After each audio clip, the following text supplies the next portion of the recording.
اے کملی میں لپٹنے والے، رات کو قیام کیا کرو مگر تھوڑی سی رات، یعنی نصف رات یا اس سے کچھ کم قیام کرو یا کچھ زیادہ، اور قرآن کو اچھی طرح ٹھہر ٹھہر کر پڑھا کرو۔ ہم ان قریب تم پر ایک بھاری فرمان نازل کریں گے، کچھ شک نہیں کہ رات کا اٹھنا نفس کو سخت پامال کرتا ہے، اور اس وقت ذکر بھی خوب درست ہوتا ہے۔ دن کے وقت تو تمہیں اور بہت سے شغل ہوتے ہیں، تو اپنے پروردگار کے نام کا ذکر کرو اور ہر طرف سے بے تعلق ہو کر اسی کی طرف متوجہ ہو جاؤ۔ وہی مشرق اور مغرب کا مالک ہے، اس کے سوا کوئی معبود نہیں، تو اسی کو اپنا کارساز بناؤ۔ اور جو جو دل آزار باتیں یہ لوگ کہتے ہیں ان کو سہتے رہو، اور خوبصورتی سے ان سے کنارہ کش رہو، اور مجھے ان جھٹلانے والوں سے جو دولت مند ہیں سمجھ لینے دو، اور ان کو تھوڑی سی مہلت دے دو۔ کچھ شک نہیں کہ ہمارے پاس بیڑیاں ہیں اور بڑی زبردست آگ ہے، اور گلے میں اٹکنے والا کھانا ہے،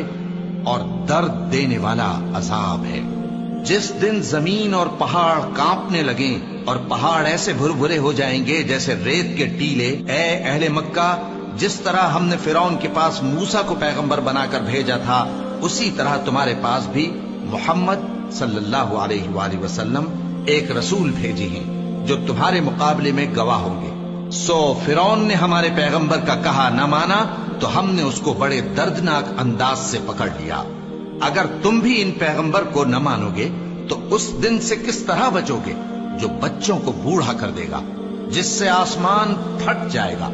یہ اس کا وعدہ پورا ہو کر رہے گا۔ یہ قرآن تو نصیحت ہے، سو جو چاہے اپنے پروردگار تک پہنچنے کا راستہ اختیار کر لے۔ تمہارا پروردگار خوب جانتا ہے کہ تم اور تمہارے ساتھ کے لوگ کبھی 2/3 رات کے قریب اور کبھی آدھی رات اور کبھی تہائی رات قیام کیا کرتے ہو، اور اللہ رات اور دن کا اندازہ رکھتا ہے۔ اس نے معلوم کیا کہ تم اس کو نبھا نہ سکو گے تو اس نے تم پر مہربانی کی، پس جتنا آسانی سے ہو سکے اتنا قرآن پڑھ لیا کرو۔ اس نے جانا کہ تم میں بعض بیمار بھی ہوں گے اور بعض اللہ کے فضل یعنی معاش کی تلاش میں ملک میں سفر کریں گے، اور بعض اللہ کی راہ میں لڑیں گے، تو جتنا آسانی سے ہو سکے اتنا قرآن پڑھ لیا کرو، اور نماز قائم کرتے رہو اور زکوٰۃ ادا کرتے رہو، اور اللہ کو نیک نیتی سے قرض دیتے رہو، اور جو عمل نیک تم اپنے لیے آگے بھیجو گے اس کو اللہ کے ہاں بہتر اور صلے میں بہت عظیم پاؤ گے، اور اللہ سے بخشش مانگتے رہو، بے شک اللہ بخشنے والا ہے، مہربان ہے۔